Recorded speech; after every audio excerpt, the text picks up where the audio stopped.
Bonjour Séverine, bienvenue sur ce podcast à destination de toute personne qui s'intéresse de près ou de loin à la démarche portfolio, l'approche par compétences et toutes ces problématiques.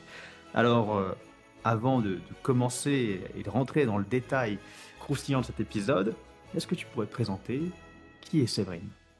Alors bonjour Dylan. Donc moi je m'appelle Séverine Stigler, je suis enseignante au département TC à Colmar. C'est ma huitième rentrée.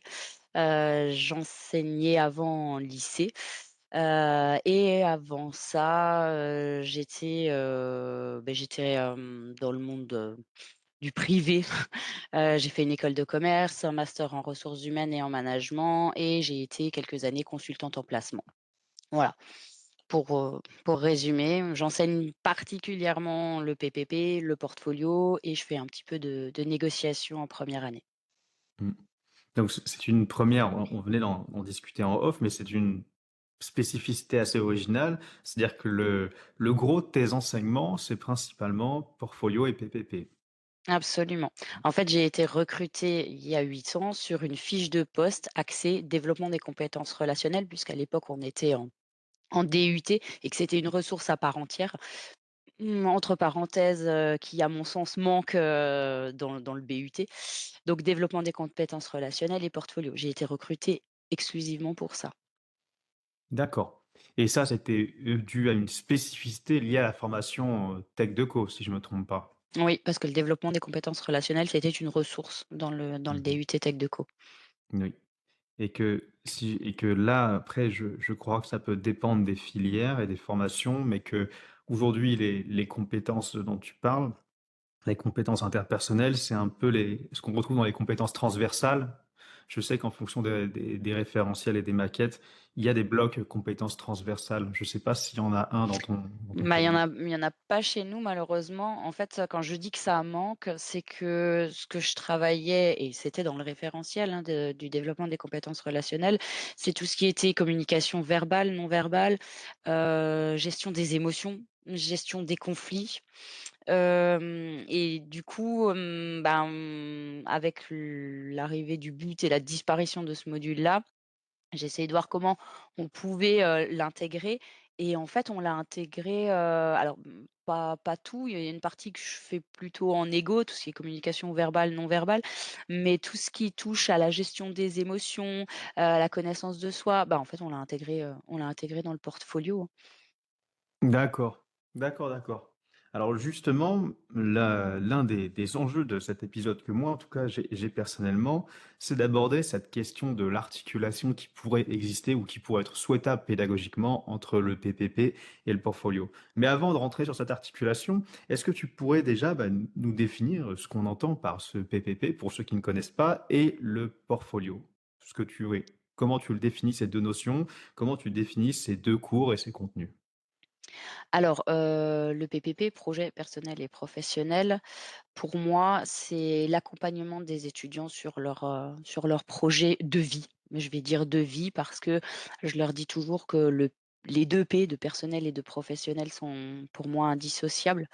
Donc rapidement, pour te donner un peu la progression sur les 6 semestres, semestre 1, on fait, tout ce qui est CV et lettre de motivation parce qu'ils vont être en recherche de stage et on commence un tout petit peu, alors j'aime pas le terme de développement personnel, mais bon, j'ai pas trouvé mieux. On commence à travailler sur qui je suis, d'où je viens, pourquoi je suis là et où je veux aller. On le fait assez rapidement parce qu'on a peu de temps dans les maquettes. Semestre 2, on travaille, les fiches projets, enquête, de professionnels pour approfondir sa connaissance des métiers de l'environnement commercial. Semestre 3, là, on va axer, le travail, sur, ce fameux développement personnel, mais en tous les cas, on va commencer à se questionner sur, quelles sont mes valeurs, ce qui est important pour moi. On va parler de métier idéal parce que j'ai des outils, hein, mais voir, en fait, qu'est-ce qui est important pour moi dans mon futur métier. Semestre 4, on a très, très peu de temps, j'ai que 4 heures avec les étudiants, donc j'organise des tables rondes. Je fais venir des anciens TC pour qu'ils puissent échanger, donc ça se déroule sur une matinée et puis je leur demande de faire, en parallèle un CV vidéo pour contribuer finalement à leur employabilité et c'est là que ça va se recroiser avec le portfolio parce que je leur explique que finalement l'objectif, c'est de leur donner, des clés pour se démarquer sur le marché de l'emploi, pour se différencier des autres.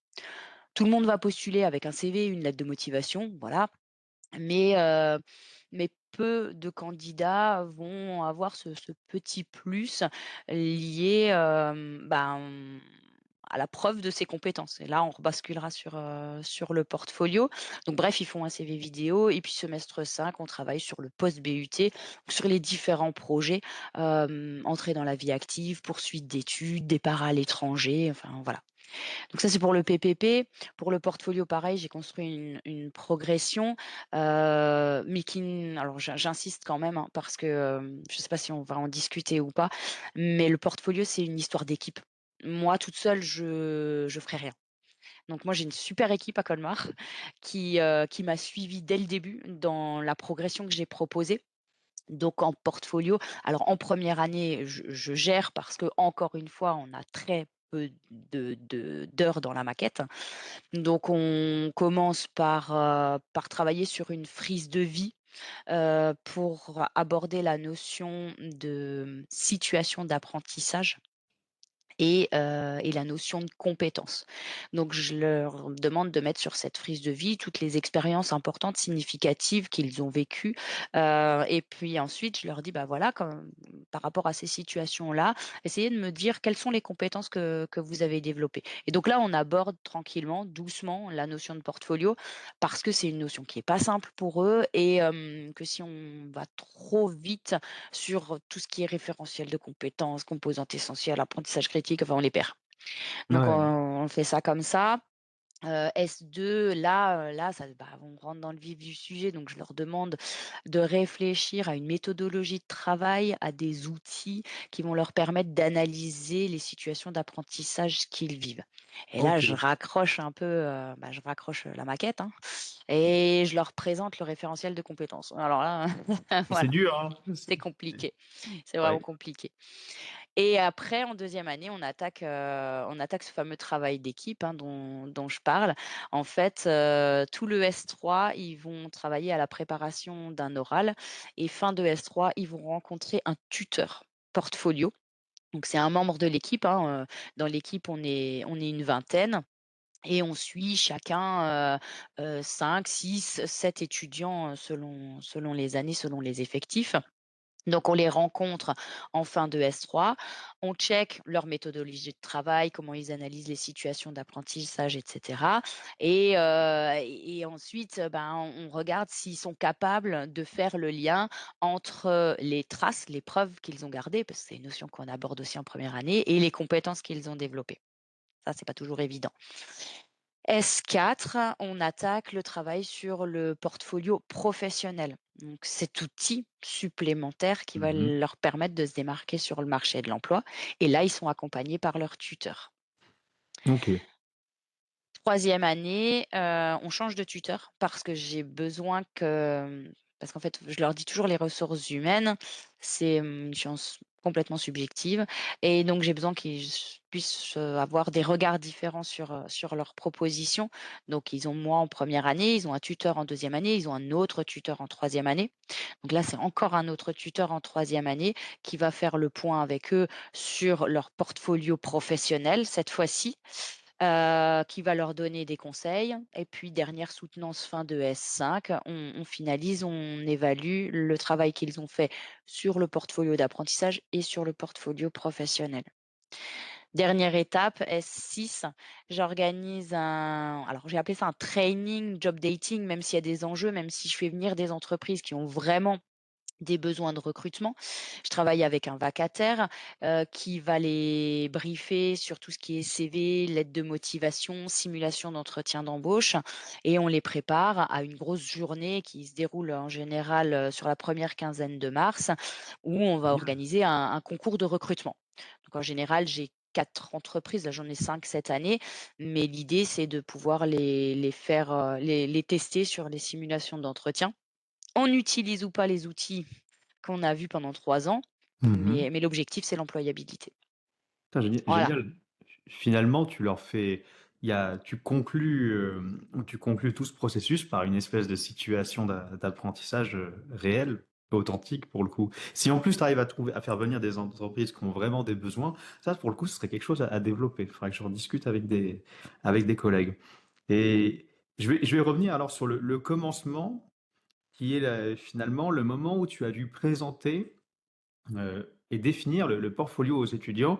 Comment est-ce que tu t'y es prise? Comment tu leur as vendu finalement le portfolio et quelle a été leur réaction? Comment s'est passée cette acculturation? Bah, encore une fois, c'est une approche en douceur. Non, mais parce que vraiment, enfin, j'ai appris aussi, hein, des des premières années, en fait, du BUT où j'avais des étudiants, mais qui se braquaient et le portfolio, c'est quand même une SAE qui court sur les 6 semestres et si dès le départ, en fait, ils me font des crises d'urticaire quand ils entendent le mot portfolio, c'est compliqué. Et puis au début, en fait, il cochait des cases, j'ai pas, enfin et pas les bonnes cases parce qu'il se concentrait sur les apprentissages critiques. Enfin bon, c'était franchement, la première année, ça a été compliqué. Et puis après et ben, alors je travaille aussi énormément et il faut que je les nomme, hein, avec le service d'information et d'orientation de l'UHA. On a monté des modules, ensemble, ils ont besoin en fait des retours des enseignants, donc moi je suis toujours là pour participer à leurs ateliers, et on a beaucoup travaillé ensemble, donc ils m'ont aussi donné beaucoup d'idées et puis, cette approche par la frise de vie et finalement par, des situations, qu'ils ont vécues personnellement et ben ça fonctionne. Ça les touche davantage qu'une Oui, approche théorique et abstraite. oui. Mmh. Ouais. Après, c'est sûr que, ben, quand on commence à leur demander moi je leur dis toujours, en fait, j au S1, je les jette dans la piscine et puis, au S2, je vois ce qui se passe. Il y a des gens qui, début de S2, bah, sont sortis de la piscine, sont tranquilles en train de bronzer parce qu'ils ont tout compris. Et il y a ceux qui ont la tête hors de l'eau, mais à qui il faut lancer une perche quand même pour qu'ils arrivent à sortir de l'eau et puis j'en ai quand même quelques-uns qui sont au fond de la piscine qu'il faut aller récupérer et réanimer, hein. Mmh. Mais parce que, j'ai le sentiment aujourd'hui, après, 4-5 ans comme ça de travail sur le portfolio que c'est une approche, nos étudiants, ils percutent ou ils percutent pas. Et j'ai encore des étudiants là en deuxième année, j'ai fait un TD la semaine dernière. Des étudiants qui sont complètement décontenancés. J'ai une étudiante qui me dit: «Mais madame, je comprends vraiment rien» et des fois je me dis: «Mais Séverine, mais tu es prof, comment c'est possible qu'elle ait encore pas compris?» Mais parce qu'il y a, ce mécanisme d'analyse des situations d'apprentissage, en fait, c'est là que ça bloque. C'est OK, Oui, mais comment je vais analyser ça? Quand je leur dis des outils pour analyser des situations d'apprentissage, je leur dis: «Mais en fait, juste comment vous allez mettre sur le papier, bah, quel était le contexte? Qu'est-ce que j'ai fait? Qu'est-ce que j'ai déroulé comme activité, comme tâche? Qu'est-ce que ça m'a permis de développer comme compétence?» Parce que comme je veux qu'ils s'approprient la démarche, moi je leur donne zéro outil. Je leur donne pas de tableau à compléter ou parce que je me rends compte que certains fonctionnent, sont très visuels, donc ils matérialisent ça dans des cartes mentales. D'autres sont très rédactionnels, donc ils me font des documents sur Word et ils écrivent des tartines. D'autres me font ça sous forme de tableau, donc je veux pas leur donner d'outils. Mais pour certains, bah, c'est encore compliqué, quoi. Parce mmh. qu'ils ont vraiment besoin de ce cadre. Oui, alors là, tu me fais sourire sur plein de choses parce que oui, la question du cadre, étant donné que j'ai géré le portfolio pendant aussi quelques années et que je continue de le faire avec d'autres étudiants et d'autres publics, eh bien, quand j'avais repris l'approche et les cadres de la personne qui était avant moi, eh bien, je me disais, tiens, je leur demande dans vos analyses réflexives, dans vos analyses justement que vous faites, il faut trois temps. Il y a un temps de description, un temps d'analyse et un temps de projection. Et sauf que il y avait juste ces trois-là, ces trois mots, avec trois partie 1, partie 2, partie 3. Et avec juste ça, je pouvais avoir des résultats très, très divers et variés et donc ils étaient perdus et il y avait eu un besoin de donner du cadre.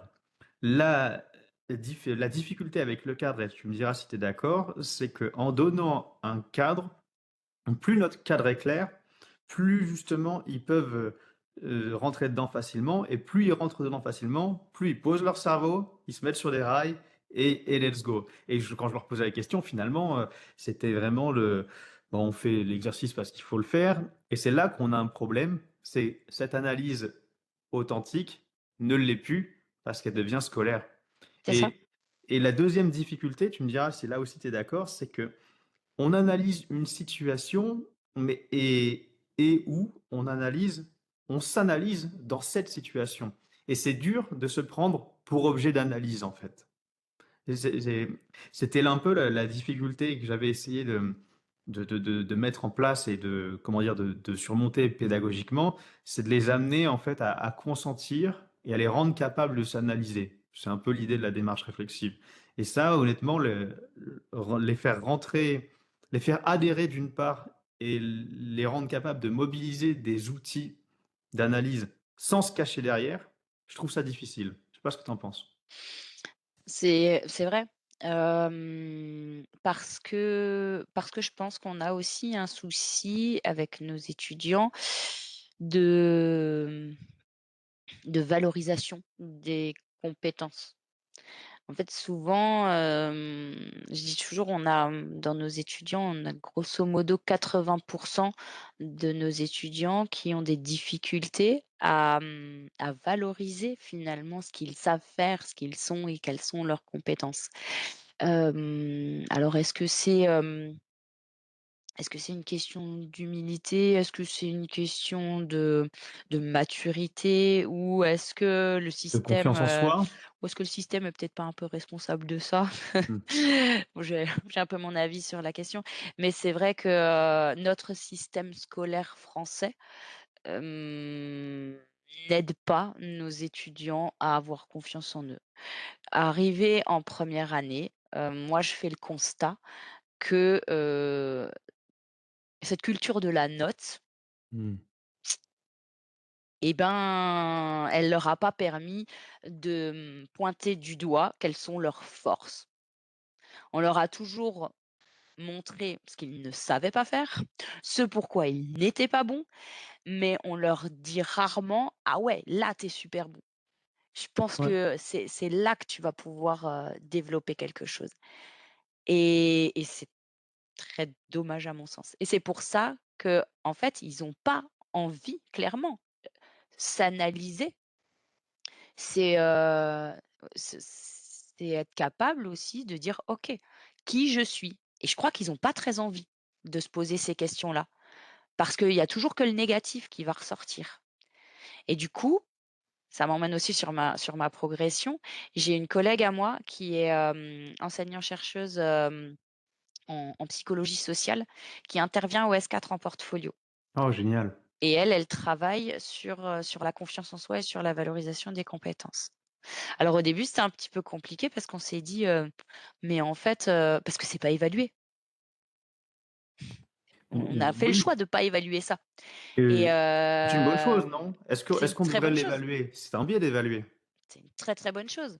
Sauf qu'on se rend compte qu'on a des étudiants, alors pas tous et c'est loin d'être une majorité, hein, mais finalement, qui sont tellement dans cette culture de l'évaluation et de la note et c'est ce que tu disais, ils font pour faire, parce qu'on leur demande. Mais ils ont pas conscience que, là, on les emmène vers autre chose, que c'est finalement, on s'en fiche de la note. C'est, la capacité à, je leur dis toujours: «Vous allez passer un entretien d'embauche. Si vous, vous êtes pas convaincu que vous êtes la personne la plus adaptée pour ce poste, comment voulez-vous convaincre quelqu'un d'autre?» Et du coup, effectivement, ils ont du mal à prendre conscience que c'est une démarche personnelle qui est déconnectée de la scolarité, mais aussi parce qu'on l'a connectée avec le référentiel et que, voilà, quand moi j'évalue en PPP, je me dis: «Mon Dieu, enfin voilà, c'est compliqué, d'évaluer, au S3, on travaille sur les valeurs, sur, ce qui est Mmh. important pour moi. Enfin, alors bon, j'ai trouvé un moyen de les évaluer. Je leur fais faire un blason, ils font un petit oral, mais enfin, voilà. Donc oui, non, je pense que se regarder en face, c'est compliqué pour eux, effectivement. Donc ils Et préfèrent cocher des cases.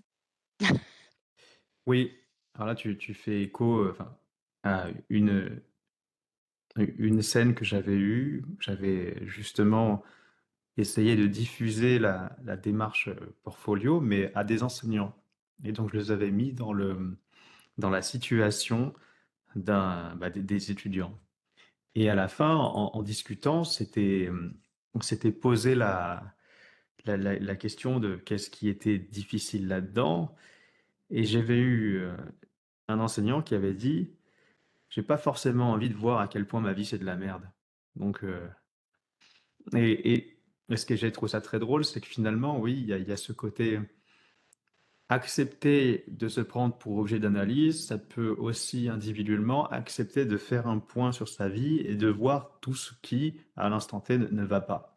Et ça, c'est, sans rentrer dans la psychologie comptoir, c'est quelque chose qui Mmh, peut être en fait intimidant et effrayant. Ensuite, le deuxième point sur lequel je voulais venir et que tu as très bien amené, c'est finalement le système. C'est que, sans rentrer aussi dans la critique, simple, c'est qu'un système basé sur la note que les étudiants connaissent depuis qu'ils ont quoi? 5 ans? Depuis la primaire? ouais, mais Eh bien, on peut même dire trois ans parce qu'ils ont des voi petites gommettes vertes et rouges, à la maternelle, hein. voilà. Ça fonde finalement en fait, ça crée un système qui est basé sur une logique de performance. Mmh, Et la performance, c'est pas quelque chose de mauvais en soi. Ça devient, à mon sens, problématique quand cette performance, ce jeu et cette course à la performance devient le vecteur principal de l'identité personnelle de l'individu. L'identité et aussi donc sa confiance en soi, son sentiment d'efficacité personnelle, et que si finalement il se dit: «Je suis quelqu'un de bien parce que je suis bon dans telle ou telle chose», ça à mon sens, ça pose quelques problèmes. Et j'ai un super pote qui est prof des écoles et qui me dit: «Bah, moi, en fait, que j'observe régulièrement, les gamins, ils aiment les choses où ils sont bons». Et qui dit ça veut dire quoi être bon? C'est être meilleur que les voisins. Et donc s'ils ne sont pas bons dès le départ, ça les intéresse pas. Donc là, je sais pas si tu vois le truc, mais ça conditionne énormément finalement le rapport qu'on peut avoir à soi, aux autres, au monde et donc à notre capacité à évoluer. Si on se dit finalement que, je n'ai de valeur que parce que je suis meilleur et que je peux écraser quelqu'un d'autre, et ben, ça implique en fait un rapport au monde qui peut être difficile et qui amènera sûrement des burn-out à 30 ou 40 ans. ouais, je Voilà. suis d'accord. Mmh. Et et si on veut être optimiste, est-ce que finalement cette mise en place de la démarche portfolio et le fait d'avoir des heures de TD d'accompagnement, Mmh. ça permettrait pas justement de pouvoir, ouvrir en fait, les questions ou la réflexion à d'autres façons de fonctionner? Mais c'est dur parce que finalement, on est tout seul. C'est-à-dire que là, tu vas essayer de les amener à réfléchir et peut-être à se dire qu'un autre mode de fonctionnement est possible, alors qu'ils ont été conditionnés durant des années et que tes collègues ont probablement été conditionnés comme ça aussi. Alors c'est difficile déjà parce qu'on n'a pas beaucoup de temps. Voilà, donc ça, c'est la première difficulté. Heu, on n'a pas beaucoup de temps. Comme, on est dans une logique, financière, ben, on a des groupes TD et pas des groupes TP. Donc, Mmh. travailler à 28, c'est pas la même chose que travailler à 14. Oui. Et puis, et puis après effectivement, on se sent un peu seul, même si encore une fois, hein, moi j'ai des collègues, voilà, qui participent à cette démarche-là, mais qui enseignent, je vais mettre les mots, hein, des vraies matières. Parce que madame Stigler, elle enseigne pas des vraies matières. C'est assez rigolo. Je l'assume aujourd'hui, hein, mais j'ai eu un peu de mal quand même. Au début, quand je suis arrivée à l'université, c'est vrai que j'ai eu un peu de mal sur, à trouver ma place, en fait, dans l'équipe. Alors, fort heureusement, j'enseigne la négo, donc je fais partie de l'équipe de négo, mais finalement, parce que, je leur dis toujours aux étudiants: «N'attendez pas de moi que je vous transmette des connaissances». C'est pas mon objectif. En négo, oui, évidemment, mais en PPP, en portfolio, pour moi, c'est pas de l'enseignement, c'est de l'accompagnement.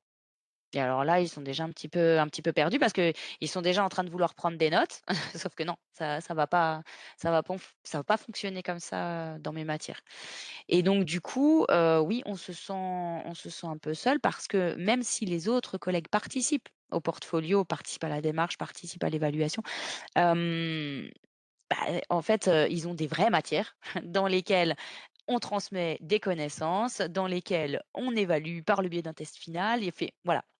Donc oui, je me sens parfois un petit peu seule et c'est pour ça Mmh. que je travaille avec le SEO et avec d'autres collègues. On avait parlé, la dernière fois d'Isabelle Launay, qui est en Oui. GEA à Mulhouse, qui a fait un travail exceptionnel aussi sur le portfolio. Donc voilà, ça fait du bien de pouvoir échanger avec des gens qui sont sur les mêmes thématiques.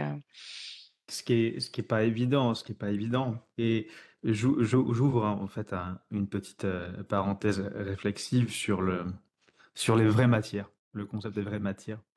Tu trouves pas que c'est finalement l'expression vraie matière ou fausse matière, c'est révélateur d'un certain rapport à l'identité de prof, que finalement je me considère prof parce que je détiens des connaissances, des vraies connaissances, et que finalement c'est ce qui fonde ma légitimité.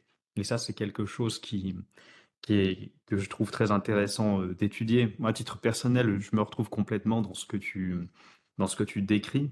Et aujourd'hui, avec le développement des nouvelles technologies comme les intelligences artificielles, j'étais déjà, mais je suis encore plus convaincu que ma valeur ajoutée, ma plus-value, mon utilité, elle n'est pas dans ma détention de connaissances, mais elle est dans les passerelles que je vais créer entre la connaissance et l'étudiant. Mais- Et alors l ces passerelles-là, et aussi, elle est dans le rapport à l'étudiant tout simplement. Parce que je crois qu'en fait, on n'a pas le même rapport avec nos étudiants quand on quand on travaille sur la connaissance de soi, quand on travaille sur le l'identité, sur les valeurs, parce qu'ils s'ouvrent, mais pour qu'ils s'ouvrent, il faut que nous, on s'ouvre. Et moi, dans mes cours, parce que ça reste des cours, hem, je parle beaucoup de moi. Alors, certains collègues, ça les choque beaucoup. Moi, en fait, j'ai rien à cacher. Donc, je parle de ma vie perso, mais sans tabou, sans aucun souci, pour leur permettre à eux aussi de voir que je suis accessible. Mais parce que en fait, moi, je me rappellerai toute ma vie d'un intervenant que j'avais eu en école de commerce. C'était un DRH qui était, mais qui était, enfin, il avait une attitude, mais tout ce qui est de plus réconfortante, de plus engageante, il disait: «Mais en fait, arrêtez de mystifier comme ça, le DRH, le recruteur» et c'est vrai que moi, j'essaye de me rappeler comment j'étais à 18, 19, 20 ans et à 18, 19, 20 ans, je me sentais toute petite, en fait, devant les intervenants professionnels qui venaient et je leur dis à mes étudiants: «En fait, c'est juste des gens, bah, qui sont un peu plus âgés que vous, voilà, qui ont un peu plus de vécu, OK, un peu plus d'expérience, mais ce sont des êtres humains comme vous, qui sont touchés, qui sont sensibles, alors qui ont appris peut-être à canaliser leurs émotions, à les différer et cetera, mais c'est ce qu'on va apprendre à faire ensemble». Ouais, donc le rapport qu'on a à l'étudiant et ce qu'on lui propose est complètement différent de ce qu'il a dans les autres, cours.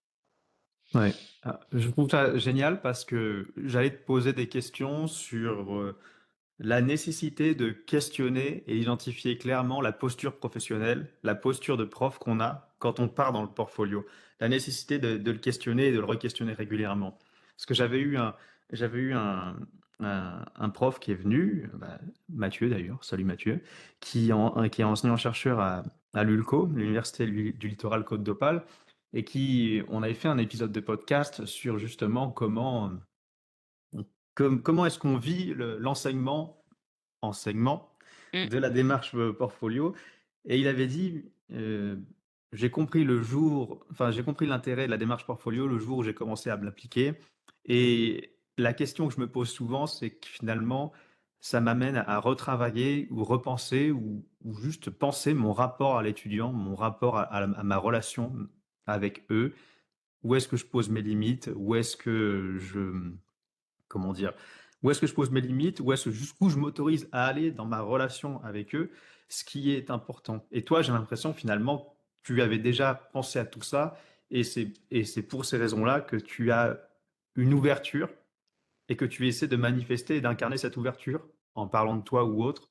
Et ma question, c'est que finalement, est-ce que dans ce travail de posture, tu as pu voir en fait une forme de réceptivité chez les étudiants? Alors, la première chose, c'est que je suis pas sûre que c'est quelque chose à quoi j'ai réfléchi en amont, OK. en fait. Je suis comme ça, de base. Donc voilà.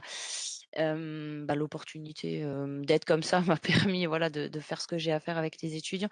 Après, après la question de la limite, elle est réelle. Parce qu'à partir du moment où on commence à se livrer, bon, enfin, ça reste quand même, nos étudiants. Mmh. Donc, il y a quand même un, alors, est-ce que ça on peut appeler ça une limite? Je sais pas, j'aime pas trop le mot limite, Tu peux mais, le changer, hein. en fait, en TC particulièrement en plus, on insiste sur la notion de code du monde professionnel, et même si je m'ouvre à eux, parce que je pense que c'est du donnant-donnant, en portfolio, je reste leur enseignante. Je suis en plus directrice des études en formation initiale, donc je reste quand même, la directrice des études, et donc du coup, il faut de temps en temps les recadrer quand même par rapport à ce rapport de place, en fait. Donc parfois, en cours, ben, j'enlève la casquette, directrice des études, et je mets une autre casquette. Mais en fait, c'est assez marrant parce que cette image de casquette, elle fonctionne. Ils savent que, ce qu'on dit, ça reste dans la salle de classe dans laquelle on est. De la même manière, hein, le rapport avec les autres camarades du groupe, il y a des groupes dans lesquels ça prend. Enfin, on a des conversations, absolument, incroyables parce que, il y a des liens qui sont forts entre les membres du groupe, et puis alors, il y a des groupes dans lesquels, on peut pas faire grand-chose et on sort les rames, hein. Donc ça dépend pas, en fait, que de moi et de ma capacité à m'ouvrir ou pas. Ça dépend aussi de eux, des relations qu'ils ont, Oui. mais je crois que ça se fait quand même plutôt simplement et naturellement. C'est pas quelque chose que je réfléchis, en fait. Alors, je peux te rejoindre dans la mesure, oui, où j'ai tendance à me laisser pas mal porter par l'atmosphère ou les énergies de classe. Ce que par contre ce sur quoi je réfléchis, c'est justement tout ce qui peut aider à sécuriser en fait une classe. Quand je dis sécuriser, c'est permettre en fait l'ouverture et la communication et le partage en fait d'analyse. Puisque pour pas rentrer dans du théorique ou du scolaire, il faut accepter de s'analyser et de parler de soi et de ce qu'on est. Parce que sinon, si on prend juste un masque, on devient un théoricien de soi-même, on peut se définir comme étant tout ce qu'on veut, tout en sachant que ce n'est pas nous. Et ça, Ben, en fait, c'est... ça, excuse-moi de te couper, Non, mais, vas-y, vas-y. ça passe par, le temps. Mmh. Ouais. Il y a que ça qui fonctionne. C'est-à-dire qu'en première année, là, quand je commence à leur dire, qui je suis, d'où je viens, et cetera, je leur dis, hein, je leur dis ce que j'attends des échanges, et puis, j'avais encore un cours hier où en fait, ils prennent la parole tour à tour, et puis certains me disent, «Non, mais posez-moi des questions. Je préfère que vous me posiez des questions», et alors ça fait un peu interrogatoire, et je leur dis: «Mais vous voyez, ça a pas de sens». Donc, et ils me connaissent encore pas beaucoup en première année. Sauf qu'avec le temps, avec les différentes séances, avec, la connaissance aussi des uns et des autres. Ils apprennent à me connaître. Bah, le travail qu'on fait en deuxième année, là est beaucoup plus profond, en fait. Mais il leur faut du temps et c'est normal. Il faut qu'ils apprennent aussi, à connaître leur interlocuteur, quel qu'il soit, et à lui faire confiance. Et ça, Oui. D'où l'intérêt d'avoir des heures, que l'utilité d'avoir des heures de TD, elle est là, et d'avoir des heures sur les 3 années. et du coup, ben, tu comprends aussi le lien entre le PPP et le portfolio. Parce que comme ils me voient et en PPP et en portfolio, alors, ben, mathématiquement, ça me fait plus d'heures avec eux, mais sur des thématiques qui se rejoignent. Et de la même manière, j'arrive à créer, malheureusement, hein, plus de liens aussi avec les étudiants que j'ai en cours de négo. Sur les 3 groupes d'initiaux, moi j'ai un groupe de négo, c'est sûr qu'en portfolio, en PPP, on va un peu plus loin en deuxième année parce que je les ai eus, je les j ils m'ont côtoyé davantage que les Mmh. autres. Mais c'est parfait parce que je voulais justement pour les 10 minutes qui nous restent, voire même les 5, c'est parler de cette question de l'articulation entre le PPP et le portfolio. Donc tu as commencé à dire justement que c'est très important pour avoir des heures et créer ce lien avec les étudiants. Je te rejoins complètement. Et maintenant, je voudrais qu'on se pose justement cette question.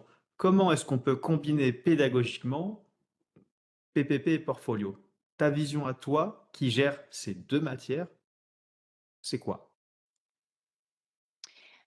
En fait, je crois que pédagogiquement, pour reprendre ton terme, je ne les combine pas.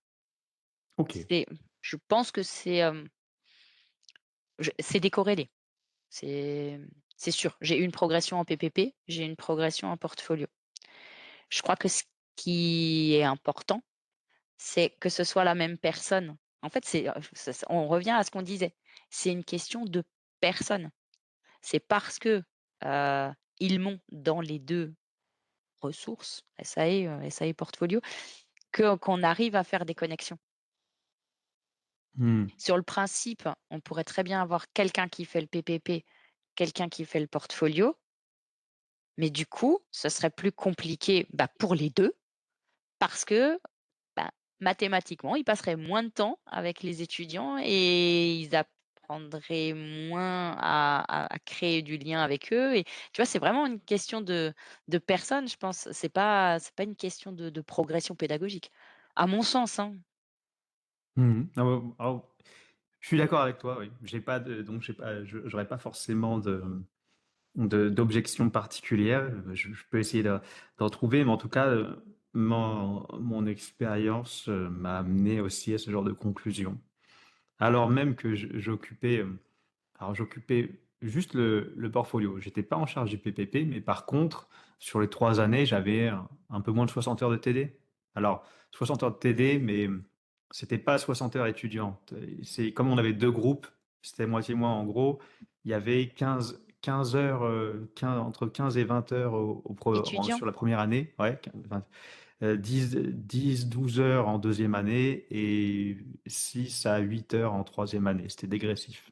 mais imagine quand même, parce que c'est énorme 15 heures, hein. En portfolio OS1, accroche-toi, j'ai 5 heures. Mm. 5 heures.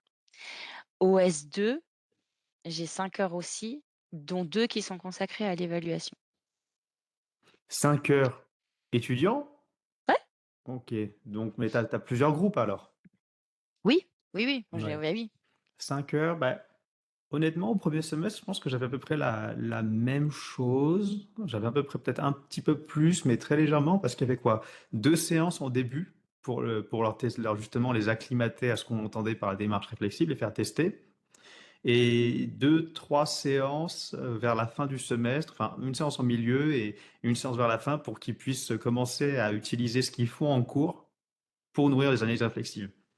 Mais et quand j'en discutais avec des collègues d'autres départements, c'était déjà énorme ce qu'on avait. C'est-à-dire que même toi, 5 heures étudiant sur le premier semestre, Il y a des j'avais entendu déjà eu des cas où c'était 10 heures étudiants sur les 3 années. Ouais, mais après, enfin, c'est toujours la même chose, hein. Faut savoir ce qu'on veut, hein. Ouais. Faut je veux dire, si c'est dire, bah, on fait pour faire parce que ça fait bien dans la maquette, bon, bah, voilà. Mais, après on a énormément d'heures en deuxième année, et en troisième année d'ailleurs, hein, dans la maquette. Mais du coup, moi je les vois pas beaucoup parce que j'ai fait le choix, ce choix d'équipe dont je te parlais, de répartir ces heures entre les différents enseignants pour qu'ils puissent être rémunérés aussi pour, faire du portfolio. Parce que bon, enfin voilà, je veux dire, bah, c'est ce qu'on se disait la dernière fois qu'on s'est vus. Je veux dire, oui, l'équipe a adhéré, mais à un moment donné, Oui, on vit pas d'amour et d'eau fraîche. Mmh. donc voilà. Et ouais, ouais, mais ce qui se comprend tout à fait. D'ailleurs, je pense qu'on pourrait faudra qu'on se revoie pour faire presque un autre épisode sur comment engager ou comment ne pas engager les collègues dans la démarche portfolio, vu que tu as l'air d'avoir justement une équipe mobilisée. Je note vraiment qu'il faudrait qu'on fasse ça. Parce Mais que sincèrement, je crois qu'il y a peu d'IUT, peu de départements dans lesquels l'équipe est mobilisée. Sincèrement, enfin des retours que j'ai pu avoir, les collègues qui sont responsables du portfolio dans d'autres départements, dans d'autres IUT se sentent encore beaucoup plus seuls que moi, hein, ça c'est clair. oui, oui. Ouais, j'ai eu la chance d'avoir un département soudé, mais en RT à La Rochelle, ils étaient que 8 permanents. C'était une toute petite équipe et Bah là, qui voyait on est une l'intérêt. vingtaine nous, hein. Hmm. Mmh. Ouais. Alors, le temps file, je vais te laisser là, mais j'aimerais en fait que terminer. Je laisse quasiment tout le temps. En fait, je laisse tout le temps les invités terminer, conclure l'épisode. Donc, à toi de choisir le mot de la fin. Tu as carte blanche. Un seul mot? Non, un mot, une phrase. Je te laisse. T'as quand même le droit t'as quand même une certaine flexibilité dans le choix de tes réponses, hein. Non, je suis vraiment contente qu'on ait pu, échanger aujourd'hui.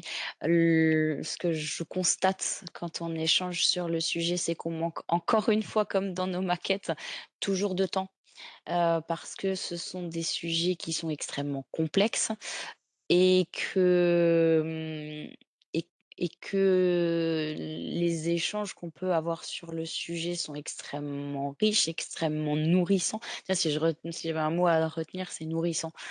Mais c'est nourrissant d'échanger, bah, avec toi, avec les collègues dont je parlais du service d'information d'orientation, avec les autres collègues qui font du portfolio, du PPP dans mon IUT et ailleurs, parce que on a tous des approches complètement différentes et je pense qu'il faut se nourrir finalement de ce que font les collègues. Donc plus on échange, plus on se nourrit et plus on est capable de donner à nos étudiants. Ouais. Bah, merci Séverine, parce que là, tu me donnes aussi l'idée de mettre en place, pourquoi pas, des tables rondes virtuelles sur les différents référents portfolio et d'avoir des échanges. Alors, Concrets. c'est une excellente idée. Non, parce qu'en fait, pour faire une dernière parenthèse, moi je suis allée, quelques fois, à ce qu'on appelle les journées du PPP, Ah qui oui, les JPP. sont Ah non, voilà, c'est les JPP ça ou pas? si, journée du PPP, ouais. Alors, bah, je comprends. Non, donc c'est pas les journées pédagogie et Non, professionnalisation. non, Ouais. c'est pas la même chose. Qui sont aux 4 coins de la France, en fait, qui sont organisés tous les ans sur le mois de novembre à peu près. Sauf que, c'est toujours compliqué de se libérer du temps parce que quand il faut aller, dans le sud de la France, ou enfin voilà, nous on a des emplois du temps qui sont hyper chargés. Moi je fais 600 heures de cours par an, enfin à un moment donné, c'est on l'a vu avec les difficultés qu'on a eues à se caler du temps pour Et ce oui. podcast. Donc de proposer des tables rondes virtuelles, je trouve que, voilà, on est en 2025, bientôt en 2026, on sait faire et je trouve que c'est super intéressant parce que comme ça, on arrive à se libérer plus facilement du temps. Eh ben, ouais. Si tu veux, si tu as des contacts, je vais essayer d'organiser ça. Même avec des petits nombres, finalement, tu as pu voir qu'à deux, on peut déjà pas mal phosphorer. Mmh, 3, 4, 5, et ensuite on essaie de diffuser. Mais oui, en tout cas, merci beaucoup, Séverine. il y a pas de quoi.